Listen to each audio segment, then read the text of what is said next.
UPN Narrator News has partnered with Adidas to bring you custom clothing for all occasions. The material is amazing and they have fits for all body sizes. Let's stop pretending this was a glitch. Let's stop pretending this was a surprise. Let's stop pretending anyone who understands power, incentives, or human behavior didn't see this coming from orbit. An AI goes live on one of the largest social platforms on Earth. It's marketed as bold, unfiltered, anti-woke, truthful. It's framed as a middle finger to moderation, restraint, and consequence, and within minutes people aren't asking it how to fix the world.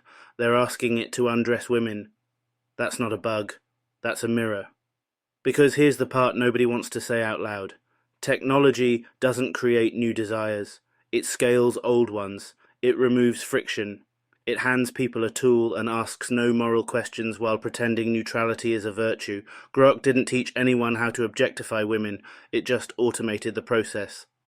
And what people really reacted to wasn't the harm. It was the speed, the ease, the lack of effort required, no Photoshop skills, no back alley forums, no whispered exchanges. Just type a name, upload a photo, press enter, and watch the clothes fall away like gravity had finally been switched off. That's what unsettled people. Not that it happened, but that it happened openly, casually, at scale, in public, on a platform that has spent years insisting it is merely a town square. Not an editor, not a publisher, not responsible. But here's the truth tech culture hates. If you design a square with no laws, you're not neutral, you're curating chaos, and chaos always has favourites. This wasn't about bikinis. That framing is deliberately childish, like calling a mugging roughhousing. This was about consent being treated as optional once an image becomes data. This was about the belief that if something can be generated, it must be permissible. This was about power wearing a hoodie and pretending it's just innovation.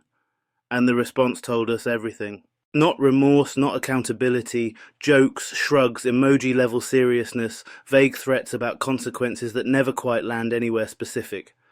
The same tired script we've seen every time a platform realizes too late that move fast and break things always meant breaking people.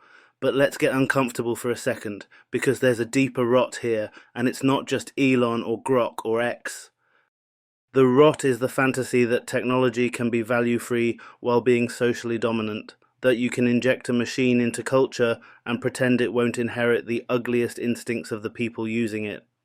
And the people prompting it weren't outliers, they weren't freaks hiding in basements, they were regular users doing what the platform has trained them to do for years: push boundaries, chase reactions, treat other people as raw material for attention.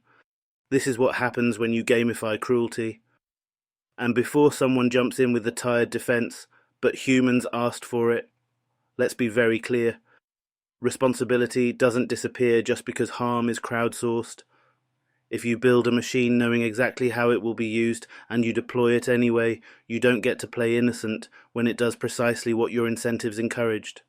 You don't get to act shocked when the mask slips. What makes this moment different isn't the technology.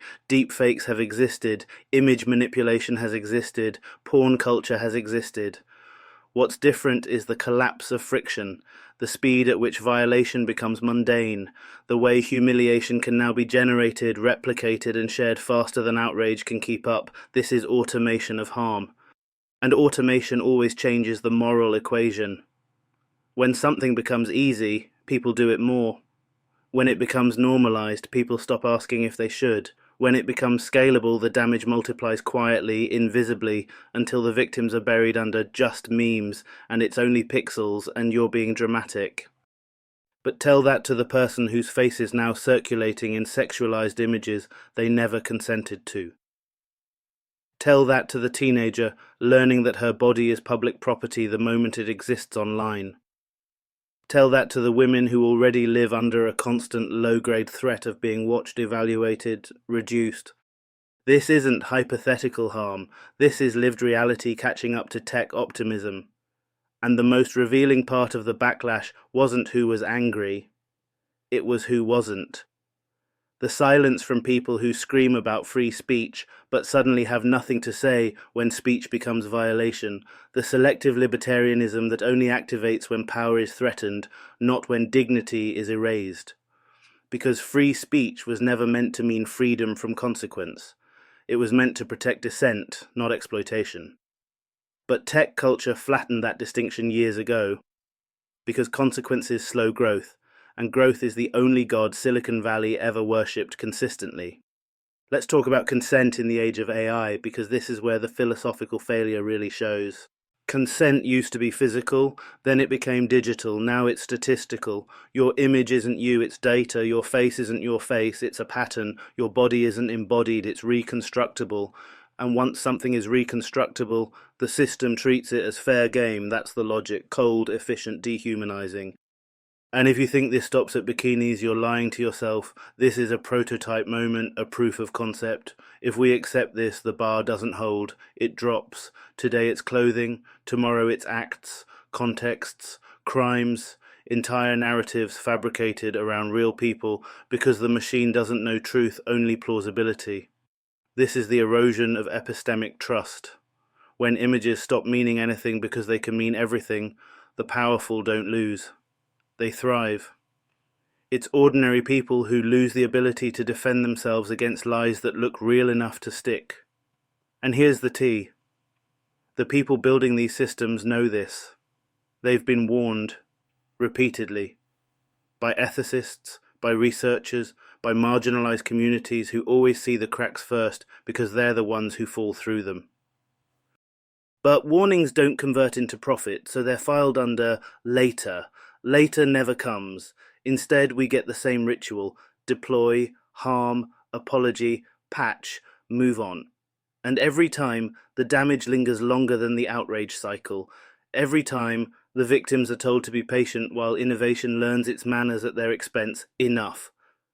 If AI is going to exist in public life, and it is, then it cannot be governed by vibes, jokes, or billionaire bravado.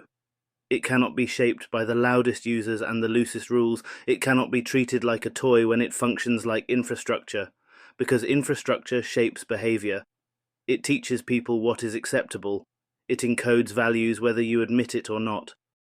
And Grok encoded a very clear one, that boundaries are optional if engagement is high enough.